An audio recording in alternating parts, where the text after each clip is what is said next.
आणि त्याचप्रमाणे आपला ड्रम सेट असतो ना तो एक आहे. त्यामध्ये मला अवघड आहे कारण की खूप डिफिकल्ट असतात, खूप वेगवेगळ्या बीट्स, खूप ते म्हणजे शिकायला हार्ड थोडा वर्क वेळ जातं. लागतो. हो, हार्डच जातं. त्यामुळे तर कोणतं वाद्य आहे की ज्याच्यामुळे तुला एक ओळख भेटली? असं वाद्य आहे ते म्हणजे ताशा. कारण की ताशानेच मला सर्वत्र म्हणजे संपूर्ण महाराष्ट्रात आणि महाराष्ट्राच्या बाहेर पण ताशानेच ओळख निर्माण करून दिली. लहानपणापासून ताशानेच सुरुवात झाली, त्यांनीच मला संपूर्ण महाराष्ट्रभर नाव करून दिलेलं तो म्हणजे ताशा.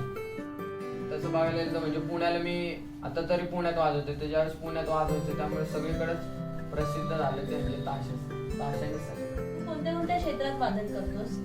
आता बघायला गेलं तर मी सांप्रदायिक क्षेत्रामध्ये, परत कोळी बँजो आहे त्यामध्ये, अजून देवीची गाणी असतात त्यामध्ये ढोलकी, परत भजन क्षेत्रामध्ये त्याच्यामध्ये पण ढोलकी वादन, अजून ढोल ताशा आहे, अजून नाशिक ढोल आहे, अजून वेस्टर्न बघायला गेलं तर कॅजॉन आहे, ॲक्टोपॅड आहे, जॅम्बे, या सर्व क्षेत्रात वादन तू करतो. आतापर्यंत कुठे कुठे वादन केले आणि असं कोणता डे की तू विसरू शकत नाही, म्हणजे memorable day of your life?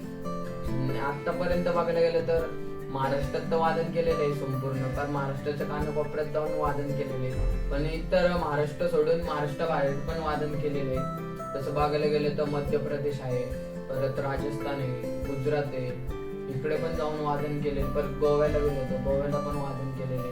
आणि अविस्मरणीय क्षण बघायला गेलं तर असं आहे की मी यावर्षी म्हणजे 2019 साली जे वादन केलं होतं ते मी विसरू शकत नाही. ज्यावेळी म्हणजे अशी लक्ष्मी रोडला मिरवणूक चालू होती आणि जी मी ताशावर हलगी वाजवली, ती लोकांनी अक्षरशः डोक्यावर घेतलं होतं मला, पण सगळे म्हणजे विसरूच शकत नाही.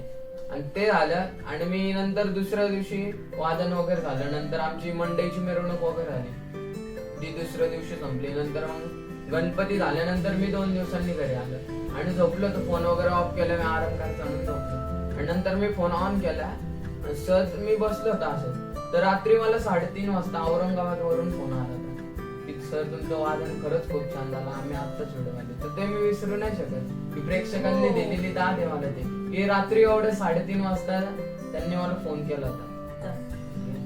सो आज मयूर आपल्याला काही वाद्य वाजून दाखवणार आहे, तर तू सुरुवात कोणत्या वाद्यापासून करणार आहे? आता आपण बघायला गेलं तर शारदीय नवरात्रोत्सव चालू आहे आणि आई जगदंबेला प्रिय असणारे वाद्य म्हणजे संबळ, जो जागरण गोंधळामध्ये वापर केला जातो संबळाचा.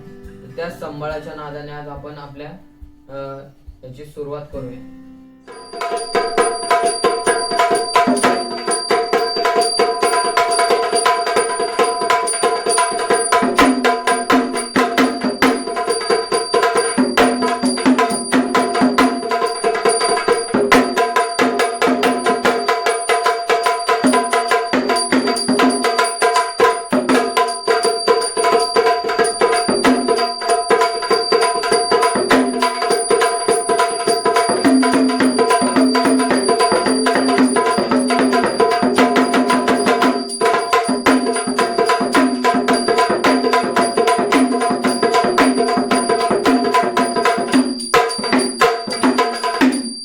महाराष्ट्र म्हटलं की लावणी आणि पोवाडा आलाच, आणि लावणी म्हटलं तर ढोलकी आलीच.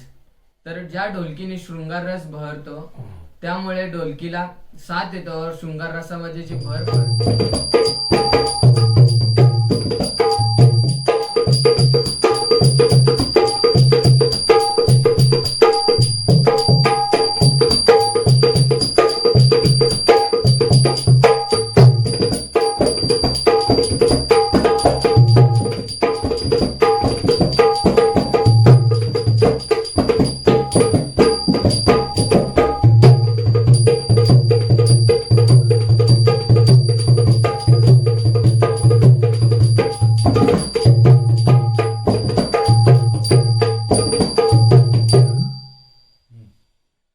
पूर्वीच्या काळी रणांगणांमध्ये जे वाद्य वाजवलं जायचं आणि वीरांना आणि आपल्या मावळ्यांना जे स्फूर्ती देणारं वाद्य होतं ते म्हणजे ढोल आणि ताशा. आणि त्यामधले आपण वाद्य बघणार आहोत आता ताशा. ताशाचे अनेक प्रकार आहेत, जसं गंगा जमुना आहे, चिक्कोडी आहे, अजून चांबडी ताशा. आणि आत्ताच्या बदलत्या काळानुसार ह्या आत्ताच्या युगामध्ये सगळेच जण फायबरचे ताशे वापरतात, म्हणजे जे पान असतं ते फायबर असतं, जी काडी वापरतात ती पण फायबरची काडी वापरतात. तर माझ्याकडे आता 2 प्रकारचे ताशे आहेत, एक म्हणजे चांबडी पाण्याचा ताशा, हा जो बघतोय आणि दुसरा पण आहे तो म्हणजे फायबर ताशा. तर आता आपण बघतोय चांबडी पानाचा ताशा.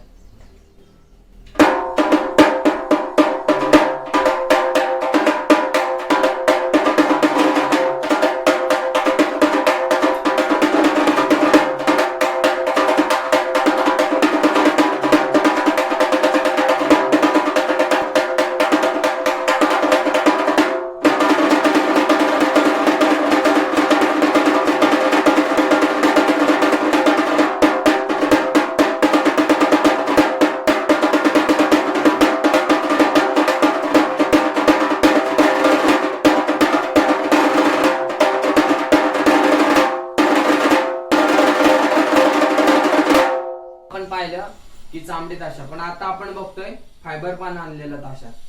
की यामध्ये आणि चांबडी ताशामध्ये तुम्हाला नक्कीच फरक जाणवेल. चला आपण बघूया तर फायबर ताशा.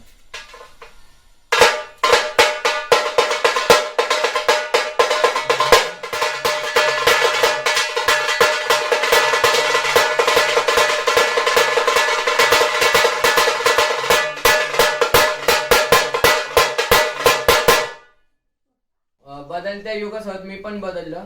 थोडं पुढे जाऊन मी पण एक वाद्य शिकलोय, त्याला क्लॅप बॉक्स बोलतात आणि कॅजॉन सुद्धा बोलतात. तर आपण चला तर बीट ऐकूया आता.